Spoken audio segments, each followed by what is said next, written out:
किसी ने बड़े कमाल की बात कही है कि इस दुनिया में कई बार जिस पर हम आंख बंद करके भरोसा करते हैं, एक दिन वही हमारी आंखें खोल देता है। घर की घंटी बजी तो जाकर के मनोज ने सुबह सुबह दरवाजा खोला और देखा कि सामने गांव के मास्टर साहब और मास्टरनी जी खड़े हुए थे।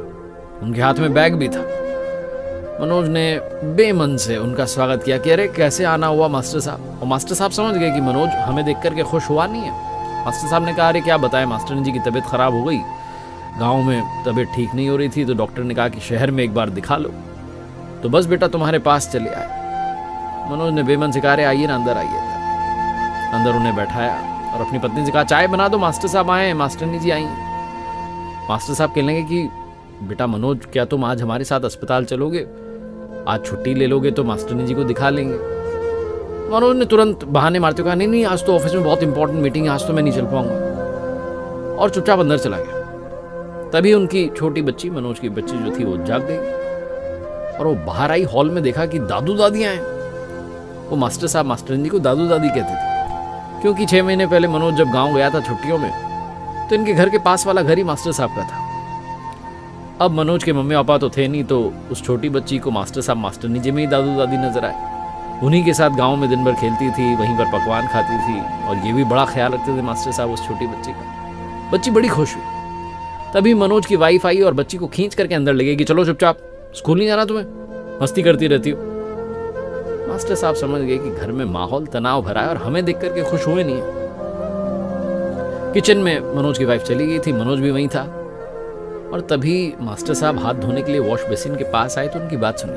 मनोज की वाइफ मनोज से कह रही थी कि तुम्हें समझ में नहीं आता कहाँ इनको बुला लिया, अभी मेरी फ्रेंड्स आने वाली होंगी दोपहर में, क्या सोचेंगी वो, कौन लोग हैं, और अपनी बच्ची देखो जाकर के उनके साथ मिल रही है, वो बीमार है, बच्ची भी बीमार हो जाएगी। मनोज कहने लगा मैं क्या करूं, मैंने तो ऐसे ही गांव में एक बार कह दिया था कि कभी शहर आओ तो आ जाना, मुझे थोड़ी पता था कि सच में टपक पड़ेंगे। दोनों पति पत्नी के बीच में बातचीत चली रही थी। इधर चाय तैयार हुई तो मनोज वो चाय लेकर के पहुंचा हॉल में। तब तक मास्टर साहब मास्टरनी जी जा चुके थे। मनोज ने अंदर आके कहा कि शायद चले गए, छोड़ो ना, बात खत्म हुई। अब ये दोनों बुजुर्ग लोग अनजान शहर में रिक्शा करके अस्पताल तक पहुंचे।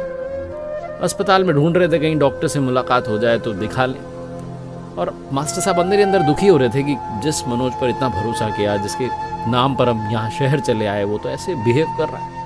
मास्टरनी जी को कुछ बताया नहीं था, बस चुपचाप चले आए थे, लेकिन मास्टरनी जी समझ चुकी थी कि मनोज ज्यादा खुश हुआ नहीं। तभी इनके पास में एक व्यक्ति आता है और कहता है मास्टर साहब पहचाना, आपने मुझे बचपन में पढ़ाया था।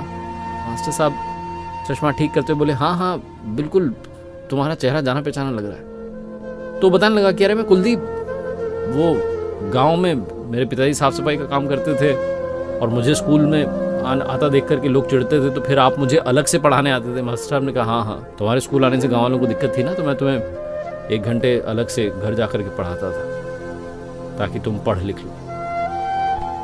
कुलदीप कहने लगा हाँ मेरी यहाँ पर नौकरी लग गई है, ज़्यादा बड़ी नौकरी तो नहीं है, लेकिन यहाँ पर काम करता हूँ और मेरी डॉक्टर से जान पहचान है। आपका कैसे आना हुआ? तो मास्टर साहब ने बताया कि मास्टर जी को दिखाना है। तो कुलदीप लेकर के गया बड़े डॉक्टर के पास। डॉक्टर साहब ने बड़े अच्छे से जांच की, देखा, दवाइयाँ लिखी, और कुलदीप ने कहा आपको गाँव नहीं जाना है, 2-4 दिन आप यहीं रुको मेरे यहाँ पर, चलो मैं आपको लेके चलता हूँ।